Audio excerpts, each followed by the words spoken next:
Hi friends, ಎಲ್ರಿಗೂ ನಮಸ್ಕಾರ. ರೋಜಾಸ್ cook and art YouTube ಚಾನಲ್ಗೆ ನಿಮಗೆಲ್ರಿಗೂ ಸ್ವಾಗತ. ಇವತ್ತು ನಾನು ತುಂಬಾ ರುಚಿಯಾಗಿರುವಂತಹ ಮಟನ್ ಸಾಂಬಾರನ್ನು ಯಾವ ರೀತಿ ಮಾಡಬೇಕು ಅಂತ ಹೇಳಿ ತೋರಿಸ್ತಾ ಇದ್ದೀನಿ. ಮುದ್ದೆಗೆ ಹಾಗೂ ಅನ್ನಕ್ಕಂತೂ ಸೂಪರ್ ಕಾಂಬಿನೇಷನ್ನು. ಸೊ ಯಾವ ರೀತಿ ಮಾಡಬೇಕು ಹಾಗೆ ಏನೇನು ಇಂಗ್ರೀಡಿಯೆಂಟ್ಸ್ ಬೇಕು ಅಂತ ಹೇಳಿ ನೋಡೋಣ ಬನ್ನಿ. ಸೊ ಮೊದಲಿಗೆ ನಾನು ಮಟನನ್ನು ಬೇಯಿಸ್ಕೊಳ್ಳೋದಕ್ಕೆ ಒಂದು ಕುಕ್ಕರ್ನ ತೊಗೊಂಡಿದ್ದೀನಿ. ಕುಕ್ಕರ್ನ ತೊಗೊಂಡು ಅದಕ್ಕೆ ಮಟನನ್ನು ಸೇರಿಸ್ಕೊಂಡು 1/4 ಚಮಚದಷ್ಟು ಅರಶಿನ ಪುಡಿ ಹಾಗೆ ಸ್ವಲ್ಪ ಉಪ್ಪನ್ನು ಸೇರಿಸ್ಕೊಂಡು ಮಟನ್ ಬೇಯೋದಕ್ಕೆ ಎಷ್ಟು ನೀರು ಬೇಕು ಅಷ್ಟನ್ನು ಈಗ ಸೇರಿಸ್ಕೊಂಡು 2 ವಿಷಲನ್ನು ಕೂಗಿಸ್ಕೊತಾ ಇದ್ದೀನಿ. ಸೊ ಮಟನ್ ಮೇಲೆ ಡಿಪೆಂಡ್ ಆಗುತ್ತೆ. ಮಟನ್ ತುಂಬ ಗಟ್ಟಿ ಇದ್ದರೆ ಒಂದು 3-4 ವಿಷಲ್ ಕೂಗಿಸ್ಕೊಳ್ಳಿ. ಮಟನ್ ಸ್ವಲ್ಪ ಮೆದು ಇದ್ದರೆ ನೀವು ಒಂದು 2 ವಿಷಲ್ ಕೂಗಿಸಿದ್ರೆ ಸಾಕು.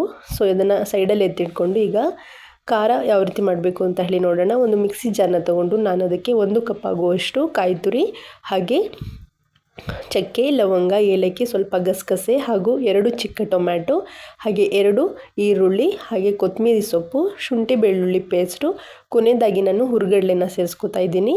ನಂತರ ಅದಕ್ಕೆ ಅಚ್ಚ ಖಾರದ ಪುಡಿ ಹಾಗೂ ಧನಿಯಾ ಪೌಡರು ಹಾಗೆ ಸ್ವಲ್ಪ ನೀರನ್ನು ಸೇರಿಸ್ಕೊಂಡು ಚೆನ್ನಾಗಿ ಅದನ್ನು ಗ್ರೈಂಡ್ ಮಾಡ್ಕೊಂಬರೋಣ.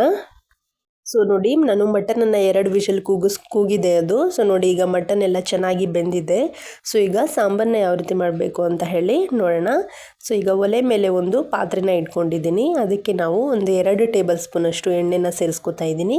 ಸೊ ನಂತರ ಅದಕ್ಕೆ ನಾವೇನು ಗ್ರೈಂಡ್ ಮಾಡ್ಕೊಂಡಿದ್ವಲ್ಲ ಮಸಾಲೆ ಪೇಸ್ಟ್ ಅದನ್ನು ಸೇರಿಸ್ಕೊಂಡು ಈಗ ಚೆನ್ನಾಗಿ ಅದನ್ನು ಎಣ್ಣೆ ಜೊತೆ ಮಿಕ್ಸ್ ಮಾಡ್ಕೊತಾ ಇದ್ದೀನಿ.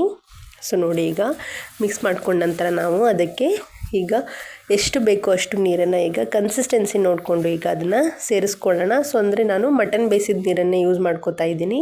ಸೊ ಈಗ ಮಟನನ್ನು ಅದಕ್ಕೆ ಜೊತೆಗೆ ನಾನು ಸೇರಿಸ್ಕೊತಾ ಇದ್ದೀನಿ. ಸೊ ಸೇರಿಸ್ಕೊಂಡು ಈಗ ಚೆನ್ನಾಗಿ ಅದನ್ನು ಮಿಕ್ಸ್ ಮಾಡ್ಕೊಳ್ಳೋಣ. ಸೊ ಈಗ ನಾವು ಕನ್ಸಿಸ್ಟೆನ್ಸಿನ ನೋಡಿಕೊಂಡು ನೀರು ನಿಮಗೆ ಬೇಕಂದರೆ ಸೇರಿಸ್ಕೊಳ್ಳಿ, ಇಲ್ಲ ಅಂದರೆ ಮಟನ್ ಬೇಯಿಸಿರ್ತೀವಲ್ಲ ಅದೇ ನೀರು ನಮಗೆ ಸಾಕಾಗುತ್ತೆ. ಸೊ ನೋಡಿ, ಈಗ ನಾನು ಮತ್ತೆ ಅದನ್ನು ಮಿಕ್ಸಿ ಜಾರ್ನ ತೊಳ್ಕೊಂಡು ಮತ್ತೆ ನೀರನ್ನು ಸೇರಿಸ್ಕೊತಾ ಇದ್ದೀನಿ. ಸೊ ಸಾಂಬಾರು ಚೆನ್ನಾಗಿ ಕುದಿ ಬಂದಮೇಲೆ ಕೊನೆಗೆ ಅದು ತುಂಬ ಗಟ್ಟಿ ಆಗುತ್ತೆ. ಸೊ ನೋಡಿ, ಇದು ನಾನು ಕೊನೆಯದಾಗಿ ಇದಕ್ಕೆ ನಾನು ನೇಣವನ್ನು ಸೇರಿಸ್ಕೊತಾ ಇದ್ದೀನಿ ಅಥವಾ ಇದನ್ನು ಮಟನ್ ಫ್ಯಾಟ್ ಅದನ್ನು ಸೇರಿಸ್ಕೊತಾ ಇದ್ದೀನಿ. ಸೊ ಈಗ ಸೇರಿಸ್ಕೊಂಡು ಚೆನ್ನಾಗಿ ಅದನ್ನು ಮಿಕ್ಸ್ ಮಾಡ್ಕೋಬೇಕು. ಸೊ ನೀವು ಫಸ್ಟಿಗೆ ಅದನ್ನು ಕುಕ್ಕರಲ್ಲಿ ಬೇಯಿಸೋಕ್ಕೆ ಹೋಗಬೇಡಿ, ತುಂಬ ಬೆಂದೋಗಿಬಿಡುತ್ತೆ. ನಾವು ಕೊನೆಯದಾಗಿ ಮಟನ್ ಸೇರಿಸ್ಕೊತೀವಲ್ಲ ಸಾಂಬಾರಿಗೆ, ಆ ಟೈಮಲ್ಲಿ ನಾವು ಇದನ್ನು ಸೇರಿಸ್ಕೊಂಡಿದ್ರೆ ಸಾಂಬಾರು ಒಂದು 2-3 ಕುದಿ ಬರೋ ಅಷ್ಟೊತ್ತಲ್ಲಿ ಚೆನ್ನಾಗಿ ಅದು ಬೆಂದಿರುತ್ತೆ. ಸೊ ನೋಡಿ, ಈಗ ನಾನು ನೇಣವನ್ನು ಸೇರಿಸ್ಕೊಂಡು ಈಗ ಸಾಂಬಾರನ್ನು ಮಿಕ್ಸ್ ಮಾಡಿಕೊಂಡು ಕುದಿಲಿಕ್ಕೆ ಬಿಟ್ಟಿದ್ದೀನಿ. ಸೊ ನೋಡಿ, ಈಗ ಮಿಕ್ಸ್ ಮಾಡ್ಕೋತಾ ಇದ್ದೀನಿ. ಸೊ ತುಂಬಾ ಸಿಂಪಲ್ಲು ಹಾಗೆ ತುಂಬಾ ಈಸಿ, ಯಾರು ಬೇಕಾದರೂ ಇದನ್ನು ಮಾಡ್ಬೋದು. ಕಷ್ಟ ಏನಿಲ್ಲ, ಕಡಿಮೆ ಇಂಗ್ರೀಡಿಯೆಂಟ್ಸು, ಅಂದರೆ ರುಚಿ ಮಾತ್ರ ತುಂಬ ಚೆನ್ನಾಗಿರುತ್ತೆ. ಮುದ್ದೆಗೆ ಹಾಗೂ ಅನ್ನಕ್ಕಂತೂ ಸೂಪರ್ ಕಾಂಬಿನೇಷನ್ನು. ನೀವು ಯಾವತ್ತೂ ಟ್ರೈ ಮಾಡಿಲ್ಲ ಅಂದರೆ ಟ್ರೈ ಮಾಡಿ. ಸೊ ನೋಡಿ, ಈಗ ಚೆನ್ನಾಗಿ ಅದನ್ನು ಮಿಕ್ಸ್ ಮಾಡಿಕೊಂಡು ಒಂದು 5-6 ನಿಮಿಷ ಕಾಲ ಅದನ್ನು ಚೆನ್ನಾಗಿ ನಾವು ಬೇಯಿಸ್ಕೊಂಡ್ರೆ ಸೂಪರ್ ಆಗಿರುವಂತಹ ಮಟನ್ ಸಾಂಬಾರು ರೆಡಿ ಆಗುತ್ತೆ. ಸಿಂಪಲ್ಲಾಗಿ ಬ್ಯಾಚುಲರ್ಸ್ ಕೂಡ ಇದನ್ನು ಮಾಡ್ಕೋಬಹುದು.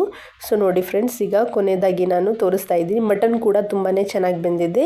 ಎಲ್ರಿಗೂ ಧನ್ಯವಾದಗಳು.